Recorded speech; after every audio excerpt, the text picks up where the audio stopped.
Hello everyone and welcome back to your favorite political satire show, With the Facts. I'm your host, Jack Kessler. And I'm Thomas Kohler. Let's get to it.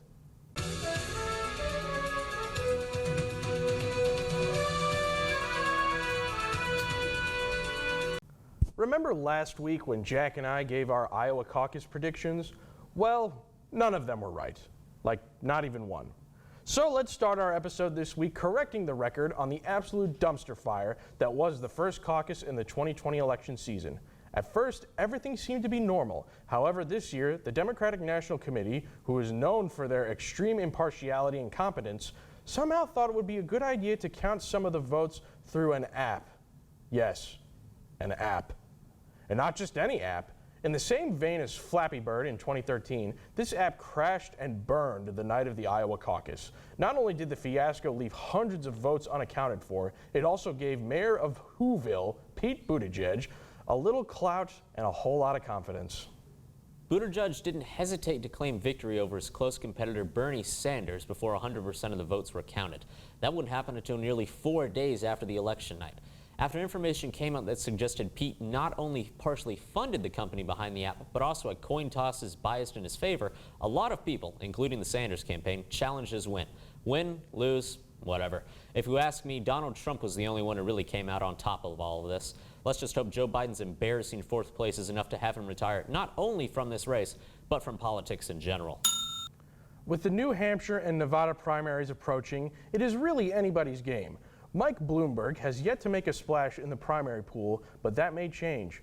Come Super Tuesday, we may not have been able to predict the Iowa chaos, but hopefully foreign interferences, buggy applications, and miscalculations won't be a factor. But again, this is America, so who the hell knows? Next, Oscar Sunday recently took the internet by storm. Big winners of the night include Bong Joon-ho in his film Parasite, which was the first non-English film to ever win Best Picture. Other notable awards include Joker star Joaquin Phoenix winning Best Actor. Speaking of white men committing unwarranted acts of gun violence, red and blue states alike have begun to adopt extreme risk protection order law, or red flag laws, to seizure of weapons from a person who may be determined as a threat to themselves or others. You may be thinking this is exactly what the alt-right was warning us about.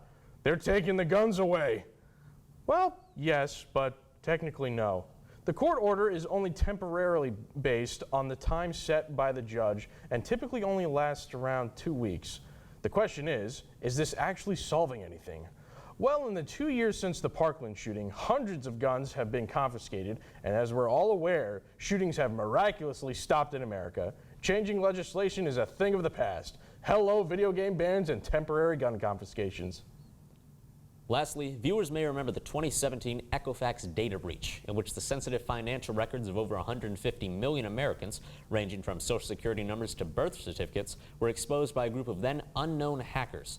In the aftermath of the breach, Equifax was less than willing to help federal officials.